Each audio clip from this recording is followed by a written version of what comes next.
The 60s was a very, very eventful era. During these times, Nigeria gained our independence. The Barbie dolls were first released.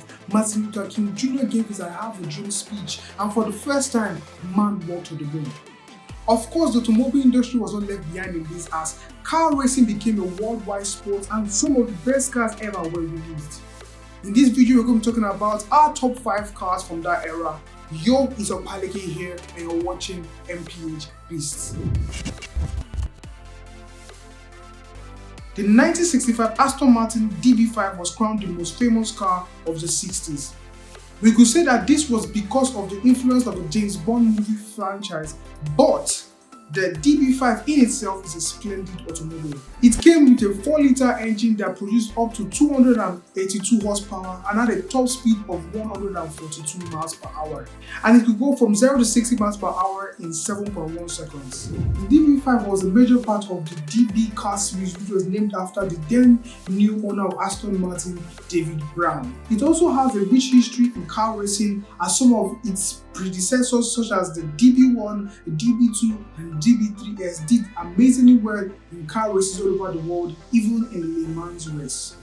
DB5 was first featured in the James Bond movie Goldfinger in 1964, and afterward it was featured in other movies in the James Bond franchise, even the recent one No Time to Die. The particular one used in the movie Goldfinger was one of the first of the 6 that were built and is being kept in perfect condition by the current owner. After the Goldfinger movie, over 1,000 units of the car were sold that year alone. People just loved how it looked with the touring design and the beautiful body lines it had. The DB5 just had a way of meeting the sports desires of the upper class while still keeping the luxury that they deserve.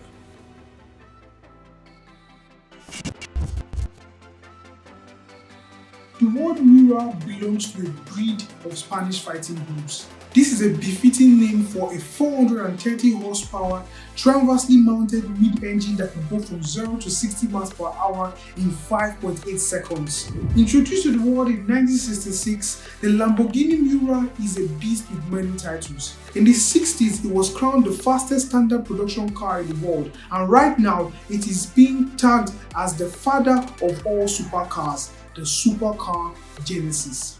Before we talk more on the Miura, how about a brief history on how it was made? There was a man named Enzo Ferrari, one of the automobile industry chiefs and founder of the Ferrari company.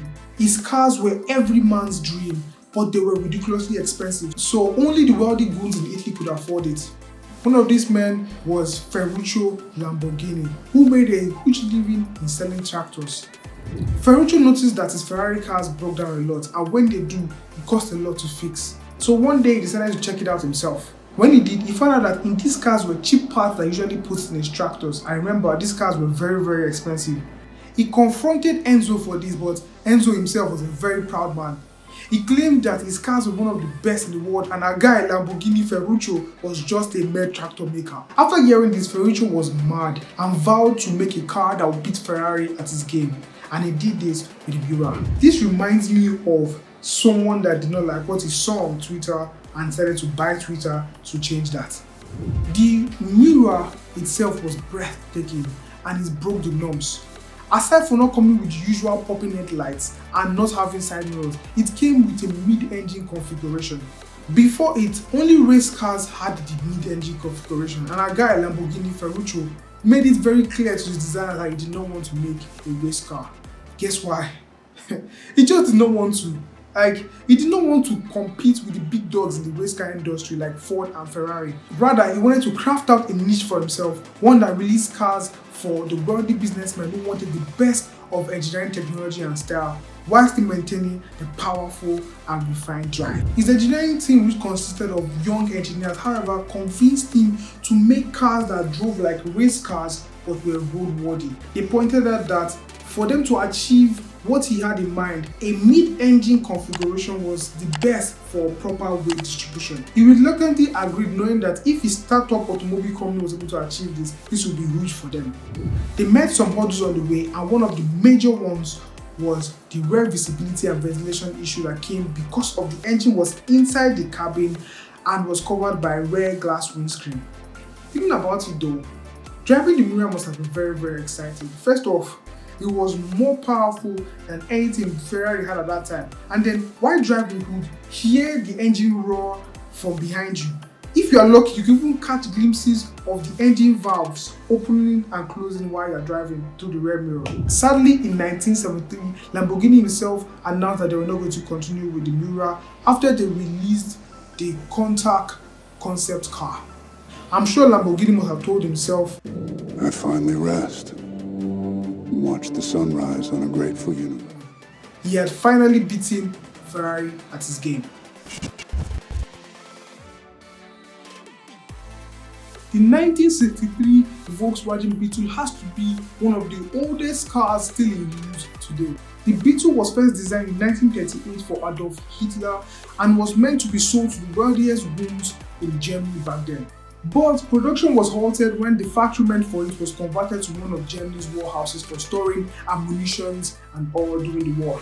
Eventually, it was blown up to bits. That is so sad.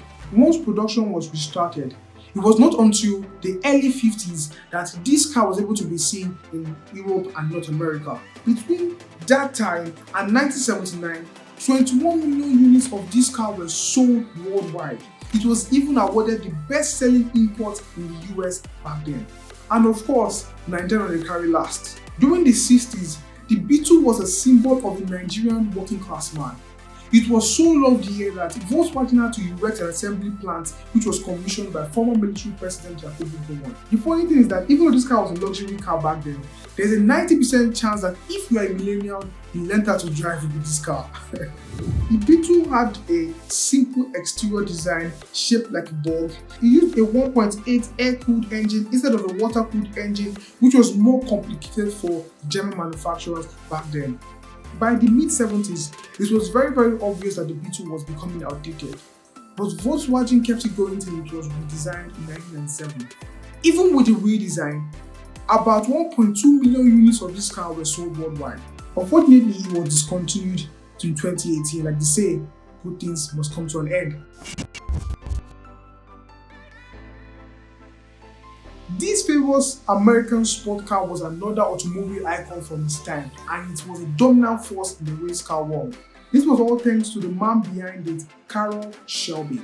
He was a renowned race car driver that kept on winning race after race. Carroll Shelby had a heart problem history, and sadly, just when his reputation began to spread sporadically, he resurfaced, and eventually he had to quit racing in 1960.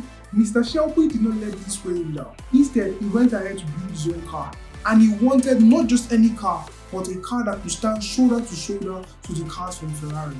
Mr. Shelby knew that he could not achieve this by building another heavy American muscle car. And of course, he does not design cars, he's just a race car driver.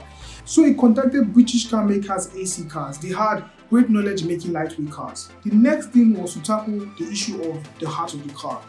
He did not want the engines from AC Cars, rather he wanted a big and powerful V8 engine. Lucky for him, Ford came through with the engine and Mr. Shelby was able to achieve his dreams. The Cobra was an absolute beast with beautiful aerodynamics. It had lightweight chassis and a mean-looking exterior design with a gaping mouth for churning in air to cool the radiator. Even with all this goodness, people still loved the Cobra majorly for what was under the hood. It came with a 7-liter V8 engine that could produce up to 510 horsepower and could go from 0 to 60 miles per hour in 4.1 seconds. Sick! This was way quicker than most cars at that time. Just imagine going at 130 miles per hour on terminal bridge with this car.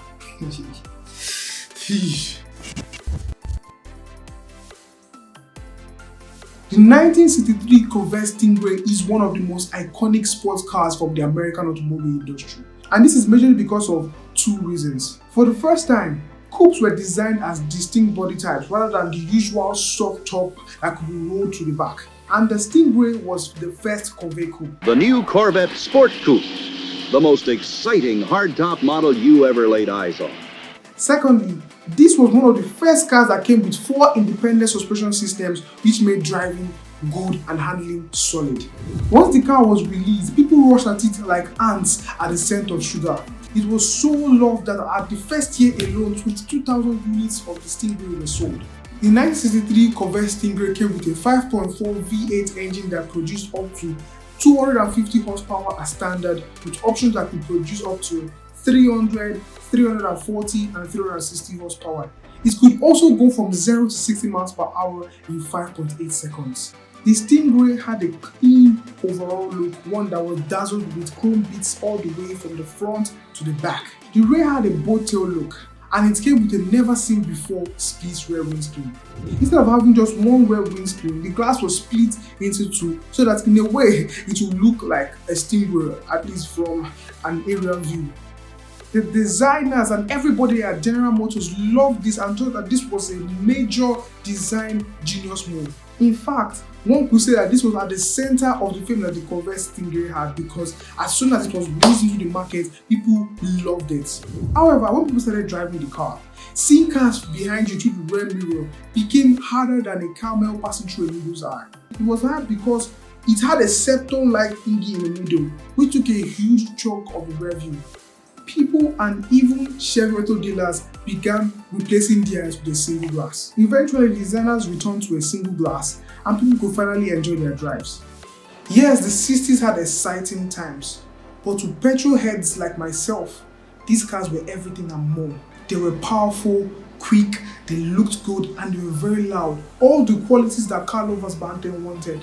These cars, no doubt, shaped the future of the automobile industry. Thank you for watching. If you liked this video, please flood the like button. This channel puts out car reviews and other car gists, so if you vibe with that, this channel is for you. So right there, right now, flood that subscribe button. Yeah, I'm waiting for you. Right there, around the corner. That red button, flood it. And that notification button so you do not miss a thing. But for now, it's a beastly bye-bye.